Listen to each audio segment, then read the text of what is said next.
Well, this is traditionally Senior Day at the Great New York State Fair, and it's so important to make sure our seniors are comfortable, they're healthy, and they're having a good time here at the fair. And that's why we're having this important conversation. We want to welcome two CNY advocates for the seniors, Melissa Murphy and Amberly Reinerson of Aging Advocates. Thank you for joining us. Thank you here for on having Bridge us. State. First of all, explain your organization. What is it, and how can it help seniors?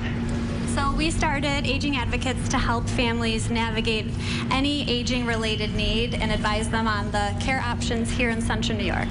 So, Amberly, I know there are probably a lot of misconceptions out there about senior living. So let's walk through them, beginning with, a lot of people might think it's a hospital-like atmosphere. Is that true? It is not true. There are several different types of senior living communities in the area, and most of them are really, they live an active lifestyle. It's not the nursing home that you remember from back in the day.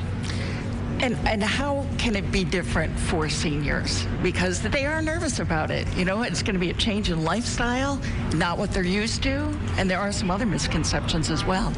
Absolutely. So it's important to remember that there are dozens of different types of communities, different levels of care, depending on what their medical needs may be.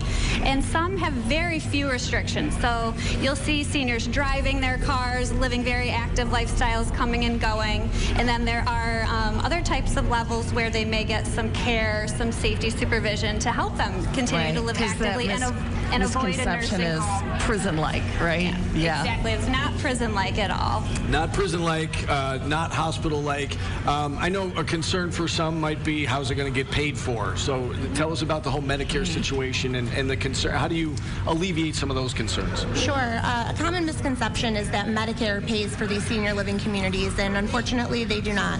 Medicare does pay for your hospital stay and short-term rehab stays, but not for assisted living communities.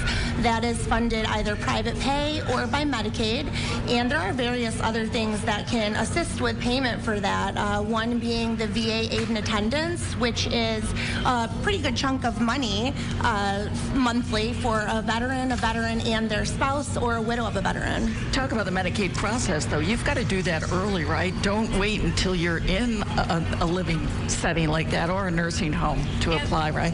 Absolutely. So it's very important that you do reach out either to the Office for Aging or an elder attorney and start the Medicaid planning process. It does limit some of your options possibly, but it's something you don't want to wait until you're last minute and scrambling. How do you go about finding the right fit for a senior living situation? I think that's where you would want to contact an agency like us. We are, well versed in all of the communities in the area, and we know, a community is really only as good as its staff currently, right? So we know the ins and outs of the communities. Yeah. So our advice would be, advice from your well-meaning friends is not always the most helpful because a community that was maybe top-notch last year might not be currently. So we're in and out of all of the communities locally on a daily basis. We know the pros and cons, and everyone's situation is very unique. So it's important to pair them up with the most appropriate community for them. Because there can be some pitfalls, right? And you can find out too late, right? So you want to avoid that by doing your homework and getting all the information ahead of time, and you folks can help with that? Exactly. So we do help folks find the most appropriate community for them, but we also help them remain in their home if that's their goal also. We talk about common misconceptions. Are there any common mistakes that we should be looking out for when it comes to senior living? Don't wait till the last minute. Back to the Medicaid. We used to have families say, okay, we're all set with our Medicaid and we're ready to move in. Well, unfortunately, they weren't aware that there's only a small number of communities that leaves an option for. So, oh no.